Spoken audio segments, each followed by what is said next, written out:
The politics of ethnicity, favoritism, and patronage at the expense of meritocracy are the quickest ways in which to erode national unity.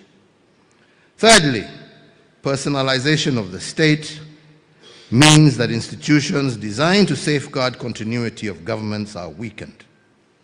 In all these three instances, you end up with a large section of the population that are physically resident within the borders of a country, but are psychologically and emotionally disengaged.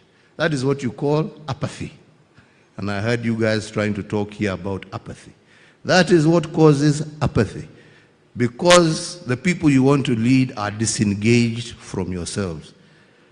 And I just want to refer, you know, I was listening very carefully to everything that was going and being said. And you know, I heard somebody, what do we do about, you know, our voters who are asking us for money, They're asking us for money. They're asking you for money because you as a leader have failed. It is, no matter how many laws you put in place to stop, oh, we are going to cap how much money is going to be given, somebody will still give the money, law or no law. The problem is to fix the issue. Because your primary responsibility as a member of parliament, my friend, is to represent your people, is to oversight the government of the day. All right? Now, if you have failed in your responsibility of representing your people to ensure that the government of the day has given them their ambulance, that has given them their health center, has given them their school and water, why are you then surprised when the Mwananchi comes to you and says, I want this ambulance and you are supposed to bring it to me? But he's not asking it from you. He's asking it from you because you have failed in your duty to represent. And that is why we are saying we want leaders of integrity who will go and stand for what their people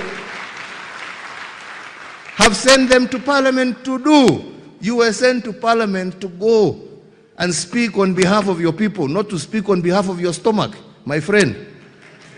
This is the problem we're having here. And we must be honest with each other. Yeah? So if you are to be leaders, you must be led by service to your people, not service to your stomach. That is the reason you seek leadership. Yeah? That is why, and that is how you will change this country. That is how you will change East Africa. That is how you will change Africa. That is how you will get the world to recognize you. That is how you will get the world to respect you. That is how we will stop being beggars. That is how your children will have hope instead of going to die in some sea there, crossing to Europe to look for nothing. Na hakuna kitu huko. Yeah?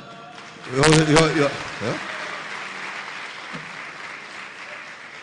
Unawacha Matoke hapa ati uende ukakule Burger King na McDonald's kule. Sasa who is the fool? Your Matoke here fresh, wonderful and beautiful, to go and line up huko ukula burger ambaye inakunonesha tumbo tu na hakuna kitu inakufanya. Oh. Ama ni namna gani? Yes, that is the way. So, let me continue. I'm sorry. Yeah. In all three instances, you end up, like I said, with a large section of the population that is physically resident within the borders of a country, but is psychologically and emotionally disengaged. A people excluded from the role of nation building because they feel like they are outsiders or bystanders in their own country. At the root of almost every crisis in our part of the world, the common denominator is the absence of inclusive, responsive leadership. Further, I believe it is essential for you as young leaders to appreciate the fact that these fissure lines that I speak about are visible beyond our continent. Others can see these fissures. They are looking at us through their ambassadors and their high commissioners. They are looking at us. You think wamekuja hapa ati ku encourage bilateral. Wamekuja hapa kujua how much more can we get. Yeah? Right?